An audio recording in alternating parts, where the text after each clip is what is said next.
Gum ഗണപതയേ നമഃ. ഓം some Saraswati നമഃ.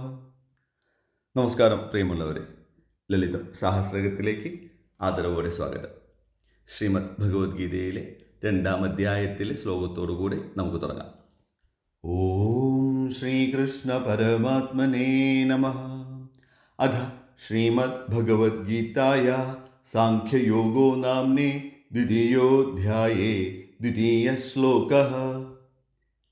ശ്രീഭഗവാനുവാച കുതസ്ത്വാകശ്മലമിദം വിഷമേ സമുപസ്ഥിതം അനാര്യജുഷ്ടം അസ്വർഗ്യം അകീർത്തികരമർജുന. അർജുന, ഈ അവസാന നിമിഷത്തിൽ ഇത്തരം മോശം ചിന്താഗതികളൊക്കെ നിനക്ക് എവിടെ നിന്നാണ് വരുന്നത്? അത് തീരെ ഇടുങ്ങിയതും അനാത്മീയവും അകീർത്തികരവുമാണ് എന്നുള്ളത് നീ എന്തേ മനസ്സിലാക്കുന്നില്ല? ഗീതോപദേശം തുടങ്ങി. നമുക്കിനി നാമത്തിലേക്ക് പോകാം. നാമം 446. ധൃതിഹി.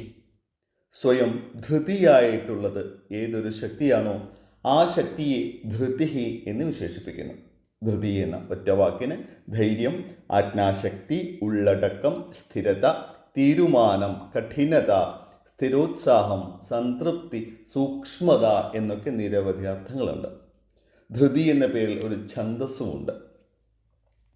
അനവധി അർത്ഥതലങ്ങളാൽ പരിപുഷ്ടമാണ് ഈ നാമവും. എല്ലാ നാമവും അങ്ങനെ തന്നെയാണ്. ഒരേ ഒരു ചിന്താഗതിയിലല്ല നമ്മുടെ നാമങ്ങളൊക്കെ പോകുന്നത് എന്ന് മനസ്സിലാക്കണം.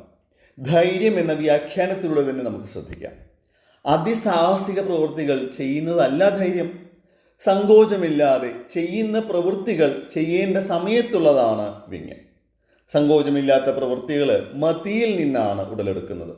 ജ്ഞാനത്തിൻ്റെ പൂർണ്ണതയിൽ ധൃതി മതിയെ അനുഗമിക്കുകയാണ്. ജാബാലോ ദർശനോപനിഷത്തിൽ ധൃതിക്ക് കൊടുത്തിരിക്കുന്ന ഒരു നിർവചനം നോക്കൂ. വേദാദേവാ വിനിർമോക്ഷഃ സംസാരസ്യ ന ചാന്യഥാ ഇതി വിജ്ഞാന നിഷ്പത്യർ ധൃതി പ്രോക്താ ഹി വൈദികൈഃ അഹമാത്മാന ചാന്യോസ്മി ഏവം അപ്രച്യുതാ മതിഃ. ഈ സംസാര ലോകത്ത് ജ്ഞാനത്താൽ തന്നെയല്ലാതെ മറ്റൊന്നിനാലും മുക്തി ലഭിക്കുകയില്ല. ഇങ്ങനെയുള്ള പരിപൂർണ വിജ്ഞാനത്തെയാണ് ജ്ഞാനികൾ ധൃതി എന്ന് വിളിക്കുന്നത്. താനൊരു ആത്മാവാണ് എന്നും തന്നിൽ നിന്ന് ഭിന്നമായിട്ട് മറ്റൊന്നുമില്ല എന്നുള്ള ഇളകാത്ത അറിവാണ് ആ ജ്ഞാനം കൊണ്ട് ഉദ്ദേശിക്കുന്നത്. വളരെ സമർത്ഥമായിട്ട്, വളരെ ഗഹനമായിട്ട് ആ ധൃതി എന്നുള്ളതിൻ്റെ വ്യാഖ്യാനം അവിടെ പറഞ്ഞു കഴിഞ്ഞു. ധൃതി മാത്രമല്ല, മൈത്രി, ആനന്ദം, സരളഭാഷണം, കാന്തി, തുഷ്ടി, പുഷ്ടി, ധർമ്മം എന്നിവയൊക്കെ ഒരു ജ്ഞാനിയെ അനുഗമിക്കുന്നുണ്ട്. അതിൽ പ്രധാനിയായ ധൃതിയെ ധർമ്മദേവന്റെ പത്നിയായിട്ട് നമ്മൾ നേരത്തെ പ്രസ്താവിച്ചിരുന്നു. കൂടാതെ ലക്ഷ്യബോധത്തോടൊപ്പം ധൈര്യവും ഒരു വ്യക്തിക്ക് അത്യാവശ്യമാണ്. ശരിയല്ലേ? അതായത് നിർണയം, സ്ഥിരത എന്നിവയാണ് അതുകൊണ്ട് ഉദ്ദേശിക്കുന്നത് കേട്ടോ. അതും മനസ്സിൻ്റെ വികല്പമാണ്. കാരണം നാം ഇറങ്ങിത്തിരിക്കുന്ന ഒരു കാര്യം അത് വിജയിക്കുമോ, തനിക്കത് സാധിക്കുമോ എന്ന ആശങ്ക. അത് പ്രധാനമായിട്ട് 3 കാരണങ്ങളാൽ ഉണ്ടാവാം. 1, വ്യക്തികളുടെ ആത്മവിശ്വാസക്കുറവ്. 2, ചെയ്യാൻ പോകുന്ന കാര്യങ്ങളിലുള്ള പരിചയക്കുറവ്. 3, ചെയ്യാൻ പോകുന്ന കാര്യത്തിലുള്ള ഉദ്ദേശശുദ്ധി. ഇതിൽ അവസാനത്തെ കാര്യം നേരെയാണെങ്കിൽ, അതായത് ചെയ്യാൻ പോകുന്ന കാര്യത്തിലുള്ള ഉദ്ദേശശുദ്ധി അത് നേരെയാണെങ്കിൽ വ്യക്തികൾക്ക് വ്യക്തമായ പരിശീലനത്തിലൂടെ ഇതിൽ പരിചയം നേടാം. ശേഷമാണ് ആത്മവിശ്വാസത്തിൻ്റെ ഘടകം വരുന്നത്. അതിനായിട്ട് അവരവർ തന്നെ വിചാരിക്കണം. മനസ്സിനെ അതിനായിട്ട് പാകപ്പെടുത്തി എടുക്കുക തന്നെ വേണം. അവിടെയാണ് ധൃതി എന്നുള്ള സംജ്ഞ ചേരുന്നത്. നിത്യസാധനയാൽ അത് വളരെ അനായാസമായിട്ട് നേടാവുന്നതേയുള്ളൂ. നമുക്ക് ഇതിൻ്റെ കഥ കൂടെ നോക്കാം. 7 നാട്യമാതൃക്കളിൽ പ്രഥമയായ ദേവതയാണ് ധൃതി. നേരത്തെ പ്രസ്താവിച്ച പരാശക്തിയുടെ ആവരണ പൂജയിൽ ആരാധിക്കപ്പെടുന്ന മറ്റൊരു ദേവത കൂടെ ധൃതിയാണ്. 64 തന്ത്രങ്ങളുടെ ബിംബാവിഷ്കാരം തന്നെയാണത്. ധൃതിയെക്കുറിച്ചുള്ള കഥ എങ്ങനെയാണ്? ഭരതമുനി നാട്യശാസ്ത്രം രചിച്ച സമയം അദ്ദേഹം ഇതം പ്രഥമമായിട്ട് തൻ്റെ രചന ബ്രഹ്മാവിനെയാണ് കാണിക്കുന്നത്.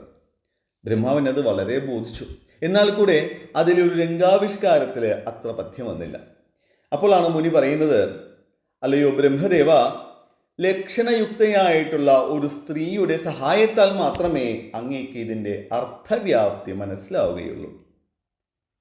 അങ്ങ് അതിന് എന്നെ സഹായിക്കണം. ബ്രഹ്മാവ് സംജ്ഞ കൊടുത്തു. മുനി പിന്നീട് ആദിപരാശക്തിയെ ധ്യാനിച്ചു. തൻ്റെ ഭക്തനെ സഹായിക്കുവാൻ ഉടൻ തന്നെ പരാശക്തി ധൃതി എന്ന അപ്സരസിനെ അയച്ചു. തുടർന്ന് ആ രംഗം അതിമനോഹരമായിട്ട് ധൃതി കാണിച്ചു കൊടുക്കുകയായിരുന്നു. അങ്ങനെയാണ് ധൃതി നാട്യമാതാക്കളിൽ ഒരാളായിട്ട് മാറിയത്. ഇപ്പോഴും നൃത്തസമയം രംഗപൂജയിൽ ധൃതിയെ ആദരിക്കുന്ന ചടങ്ങുണ്ട്. അല്ലെങ്കിൽ ധൈര്യപൂർവ്വം ആടുക എന്നതും ഒരു കലയാണ്, അല്ലേ? ധൈര്യക്കുറവ് മൂലം കഴിവുള്ള എത്രയോ കലാകാരന്മാരാണ് ഭാവിയില്ലാതെ പോയിരിക്കുന്നത്. മറ്റു നാട്യമാതാക്കളുടെ പേരും പറയാം. സാവിത്രി, മേധ, ഹ്രീ, ശ്രീ, ലക്ഷ്മി, സ്മൃതി എന്നിവരാണ് ധൃതിയെ കൂടാതെയുള്ള മറ്റു നാട്യമാതാക്കൾ. ഓരോ നാമവും അന്തരാർത്ഥത്തിൽ സമ്പൂർണമാണ്. ഇനി ഈ അപ്സരസായിട്ട് ധൃതി വരുവാനും കാരണമുണ്ട്. ഏകാദശ രുദ്രന്മാരിൽ രണ്ടാമത്തെ രുദ്രനായ മനുവിൻ്റെ രുദ്രാണിയായ ധൃതിയെയായിരുന്നു ബ്രഹ്മാവ് മുനിയുടെ നാട്യകലയ്ക്കായിട്ട് ചിന്തിച്ചിരുന്നത്. ബ്രഹ്മാവിനോട് സഹായം അഭ്യർത്ഥിച്ചിരുന്നല്ലോ. അപ്പോൾ തന്നെ ബ്രഹ്മാവ് ധൃതി എന്ന ആ ദേവിയെയാണ് ചിന്തിച്ചത്. ഏകാദശ രുദ്രാണിമാരെ പറ്റിയിട്ട് നേരത്തെ നമ്മൾ പറഞ്ഞിരുന്നു, നാമം 373. അതൊന്ന് കേട്ടോളൂ കേട്ടോ, സംശയമുണ്ടെങ്കിൽ അല്ലെങ്കിൽ താല്പര്യമുണ്ടെങ്കിൽ.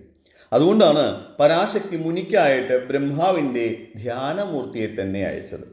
ഒരാളുടെ മനസ്സിലുള്ള ചിന്തയ്ക്ക് രൂപം കിട്ടുമ്പോൾ അയാളുടെ തൃപ്തി അപരിമേയമായിരിക്കും, അല്ലേ? നമ്മളൊന്ന് ചിന്തിച്ച് അത് തന്നെയാണ് നമ്മുടെ കൺമുന്നിൽ നടക്കുന്നതെങ്കിൽ നമുക്ക് വളരെ തൃപ്തികരമായിരിക്കും. അത് എല്ലാം നമ്മളെ തന്നെ ബന്ധപ്പെടുത്തിയിട്ടുള്ള കാര്യങ്ങളാണ്.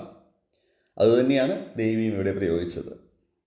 ധൃതി എന്ന ദേവതയുടെ സാന്നിധ്യത്താലാണ് നിർണയത്വവും നായകത്വവുമെല്ലാം മനുഷ്യനിൽ രൂപപ്പെടുന്നത്. ഇനി നീട്ടണ്ട, അല്ലേ? നാം ഇവിടെ അവസാനിപ്പിക്കാം. നാമത്തിലെ ചിന്ത ധാരണയായിരിക്കണം. എങ്ങനെയുള്ള ധാരണ? ഏതൊരു കാര്യത്തിന് ഇറങ്ങുമ്പോഴും നമുക്ക് അതിനെക്കുറിച്ചിട്ട് വളരെ വ്യക്തമായിട്ടുള്ള, ഏകദേശമല്ല വളരെ വ്യക്തമായിട്ടുള്ള ഒരു ധാരണ ഉണ്ടാകണം. അങ്ങനെ ഒരു ധാരണ ഉണ്ടാകുമ്പോൾ ആ കാര്യം അനായാസമായിരിക്കും നമുക്ക്. അപ്പോൾ ധാരണാപൂർണമായ പ്രവൃത്തികളിലൂടെയാകണം ധൃതി എന്ന നാമത്തിൻ്റെ മേന്മ നിങ്ങൾക്ക് ഏവർക്കും അനുഭവപ്പെടുന്നത്. നമസ്കാര ശബ്ദം. ധൃതി നമഃ. നന്ദി, നമസ്കാരം. സർവം ജഗദംബാർപ്പണമസ്തു. അന്യഥാ ശരണം നാസ്തി ത്വമേവ ശരണം മമ. തസ്മാത് കാരുണ്യഭാവേന രക്ഷ രക്ഷ മഹേശ്വരി. ഓ